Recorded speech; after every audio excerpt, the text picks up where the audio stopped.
Welcome back to the MMA Plug, presented to you by DenverSportsBetting.com on 98.1 FM, Mile High Sports Radio. I'm your host, Jordan Kurt, sitting here alongside Josh Fremd. We're about to get into the UFC 270 betting preview, presented to you by DenverSportsBetting.com. This weekend, this card is stacked. It is massive. It is headlined by two of the biggest, baddest dudes to do it. You have champ versus champ, the sitting undisputed champion in one, Francis the Predator Ngannou, and then you have the interim champion in Cyril, Gane. Now, Josh Fremd, as we take a look at this colossal matchup of these two titans here, the one-time teammates, one-time friends, now turned bitter rivals. There's been a fair amount of mudslinging going back and forth between the two parties, and the former coach of Francis, current coach of Cyril Gane, Fernand Lopez, throughout the last few weeks in the buildup of this fight, along with a lot of extenuating circumstances that Francis is carrying. What are your thoughts on this matchup? Jordan, there is times when fights have this buildup, get you real antsy. We're talking about the heavyweight championship of the world. Of the world, Craig! Of the world, Craig! You're talking about two of the biggest, baddest, athletic. They both look like they're chiseled out of stone. Yep. Like, when is the last time we've had heavyweights that look like Cyril Gane or Francis Ngannou? I'll answer your question. Never. You remember who a couple years ago our heavyweight championship was? Daniel Cormier. Daniel Cormier looks nothing like these guys. The exact opposite, Yep. Honestly. I think this is going to be... It's going to be a feeling out process at first, obviously, because they have history together, and Francis has that ultimate equalizer. But this has to be the most anticipated heavyweight fight ever. I think that, Josh, if we're taking a look at routes to victory, I think that Cyril has more routes to victory. I 100% agree with that. I think that also, though, is going to go in part with how Cyril decides to fight this fight. Yeah. Does he decide to go out there and fight Francis? Like, because there is some real heat there. There is some real beef between them. Does he go out there and does he try to just, because we know Francis isn't afraid to go in there and turn it into a street fight situation. No. That's what he did to Jairzinho Rosenstrike, was talking all that smack to Francis, and then Francis just said, all right, this is like we're going 10 seconds in the bathroom and passing period. All he did, all he did was just... And he just got him. He hit him with like 1.5 punches of that sequence. And I say like half punch because one of those was more or less like he clipped with him. a wrist. Yeah. Like didn't even hit him flush that way, but that was enough to separate that man from consciousness. Yeah, and it all depends on how Cyril decides to come out. I think the Cyril has so many options from the ground, the clinch, all around.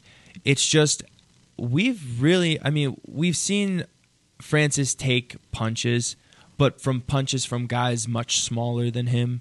Stipe's a big guy in his own right, but when we're talking in relation to Francis and the size that Stipe came in his last fight was lighter. So we're going to see, does Francis have a chin when the person standing across the cage from him is identical? Yeah, we're talking in Cyril Gane. That's a guy who's 6'4", 250 pounds, and he bounces around like Wonder Boy, who's a welterweight. Yeah, athletic. As athletic as... Yeah, I think that it's not a far-fetched statement to say that in terms of just raw athleticism, Cyril Gane is the best athlete in the heavyweight division's history. Oh, yeah. I'm 100% right there with you. And it is something that we have to note here, Jordan, is that both of these guys did not get into MMA until early in their 20s almost. But Cyril was a specialist, and he's an undefeated Muay Thai fighter prior to joining over in MMA, to be fair, though, too. Yes, true.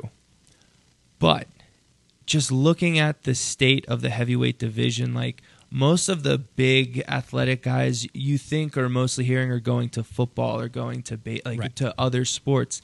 It's starting to get to the point where we're getting guys who have this type of athleticism coming over to the UFC. And this is something that I know you wanted to hit on. We should be rooting for Francis because there's only one thing that's going to get these big athletic guys over to the UFC.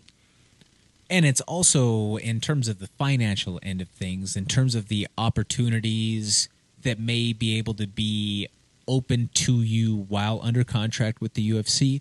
All of these things are what Francis is carrying into this fight.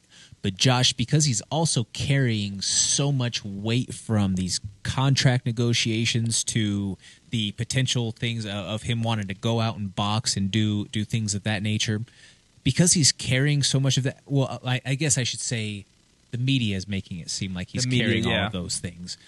I don't know what Francis is actually carrying or what is weighing on him, but I think that from the outside looking in, it's fair to weigh that into how you may evaluate the way that this fight goes. Which also, with him carrying so much pressure, that could lead to an adrenaline dump. That could lead to him coming out with a head full of steam. And hey, we mentioned how well that Cyril can move. If Francis goes out there and he throws, swings, and misses a few times and starts to fill some blood up into those arms, we've seen in the past that Francis doesn't necessarily have the greatest longevity factor, especially in a 25-minute fight. Yeah. So if it comes to that, you know, I don't know. Like if he comes out guns a-blazing and he doesn't find his mark, what happens? I guess is the best question that I could ask. We did see him come out against Stipe, a much calmer, cooler, collected fighter. He looked like he was approaching it more cerebral than anything. How much of that was respect though? Because Stipe already whipped his ass for 25 straight minutes. Hey, that is true. And if he can implement the same game plan coming out, which I'm sure he does know this, like we're just comments from the peanut gallery, right? I'm sure these guys know in their camps, like these are high stakes. Like any wrong move can put one of these guys out of consciousness, embarrassment, loss of money, loss of opportunity. So I'm sure these guys know these things to where you just can't go out there and throw with reckless abandonment, you know. And that's what brings me around to my pick. I'll start off that portion, and I'll just say that smart money says to put it on Cyril. And why do you do that? It's because he's shown such a high level of IQ in his fights that he's had so far, and that you look at matchups like Volkov or just, you know, the way that he fought someone like Biggie Boy. Like he understands what it's like to fight guys that are a very high caliber and a high level guy and minimize the damage while maximizing his output. Yeah.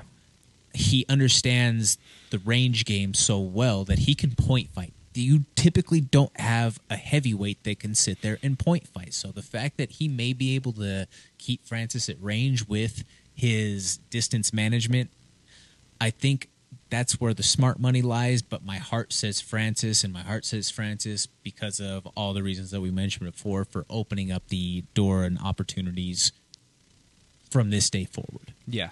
I think I'm going to go against the grain here with you. I do think the Cyril Gane is the smart money move, but with Francis sitting at a plus 130, and you know at any moment he can land that shot that's just going to put someone's soul just into the abyss. Right. I think I'm going to go with Francis.